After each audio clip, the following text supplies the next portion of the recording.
na pwedeng ilaban sa sino mang papasok sa teritoryo nito kumpara sa halos kahit anong bansa sa mundo. Pero hindi sa kaamang tao na kailangan ang pagsalakay. Reset. Kaya naman ang presidente nitong si Xi Jinping ay naglaan ng mga nakaraang taon para i-overhaul ang militar ng bansa.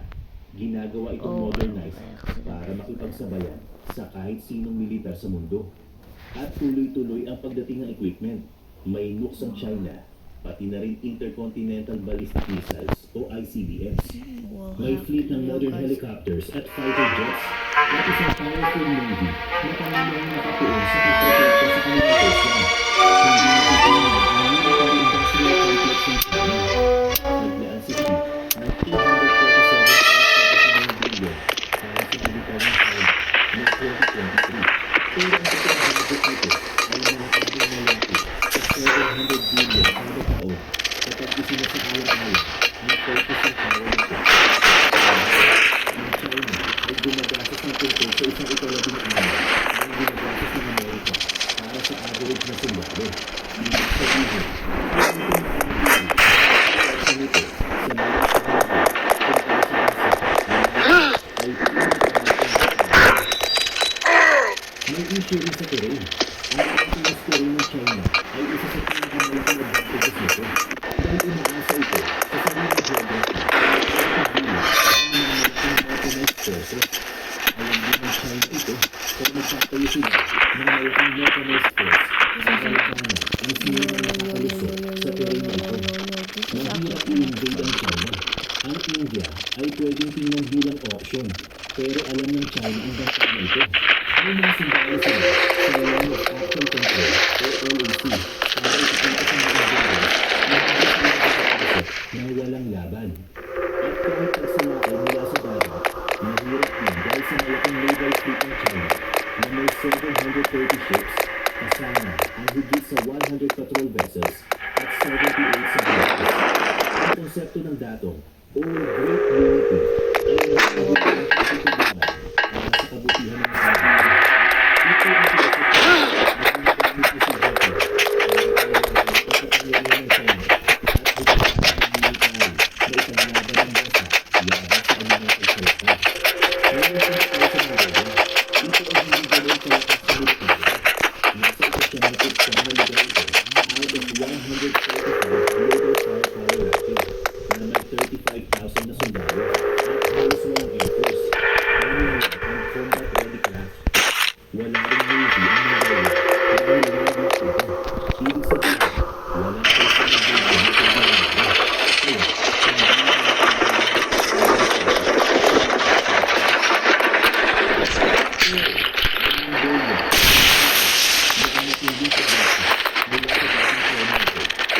sentro na isa sa pinakalaking imperyo sa Asia at ang kakulangan nito sa military force ay magmumukhang madaling target ito para sa invasion. Kung hindi lang dahil sa isang bagay, ang dalawang bansang katabi nito. Nasa pagitan ng Russia at China ang Mongolia at matalino ang mga leader ng bansa na nakakuha sila ng power ito. Ayon sa mga diplomat, ang operatiba ihanay ng Mongolia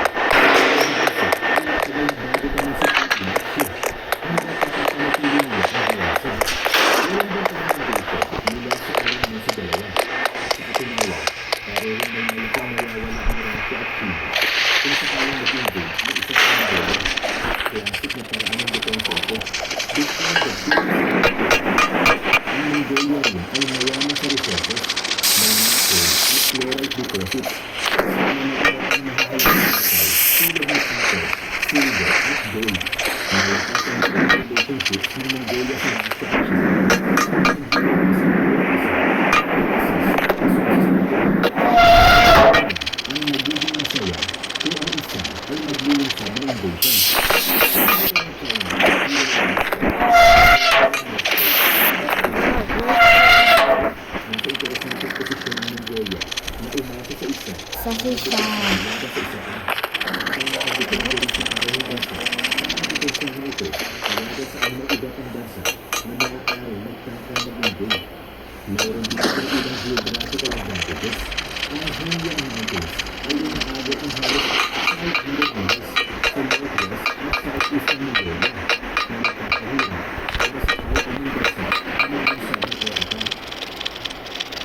sa lupa maglalakbay ang mga invaders, kailangan nilang dumaan sa malawak na steps na hindi lang malamig, kundi tulutan na may kaunting ulan para suportahan ang mga sundalo. Sa katunayan, ayon sa National Geographic, ang pangunahing dahilan kung bakit nagawang magtayo na dinista ng imperyo mula sa Mongolia ay dahil sa 15 taong sunod-sunod na hard weather at harsh rains na nagdadaan sa kanilang mga tropa na tumayo sa steps papunta sa ibang teritoryo. Hindi na pinasakutin ng teritoryo ito at kung isasama pa ang mga aliansa ng Mongolia sa Southeast Asia.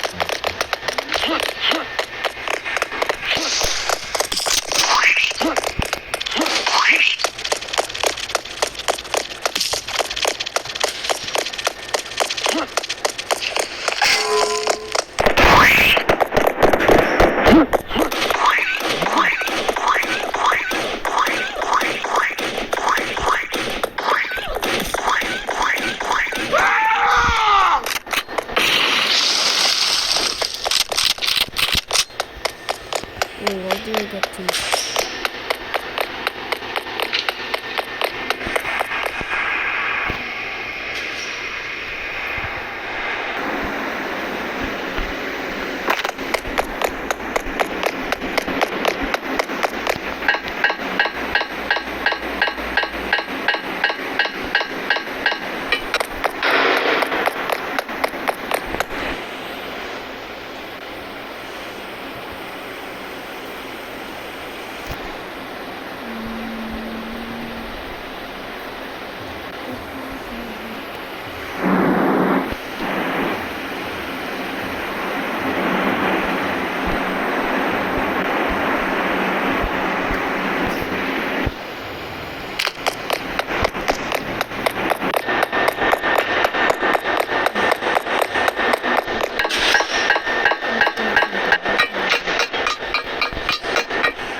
Drive my car.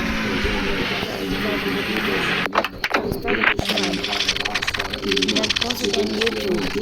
Then post it in YouTube so I can see. And comment down below your YouTube channel.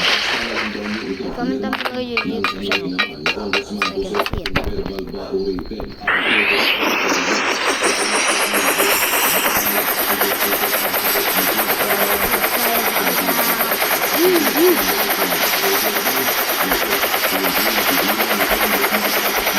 kay Congressman Busuta dahil ang sabi ni General Bakay sa kanya ay walang pinagtatakpan ito kung sino ang mataas na opisyal na nag-utos para alisin si Police Colonel George Boyacot at kanyang mga group dahil Preston Boyacot ni Congressman Akot na simple lang naman ang tanong bakit hindi masagot at isa pa kung merong utos sa taas na alisin si Police Colonel Boyacot at ang mga kasama nito bakit ikaw ang pumirma na hindi naman ikaw ang ng CIDG o ang CIDG at ang mga ay pumirma hindi mo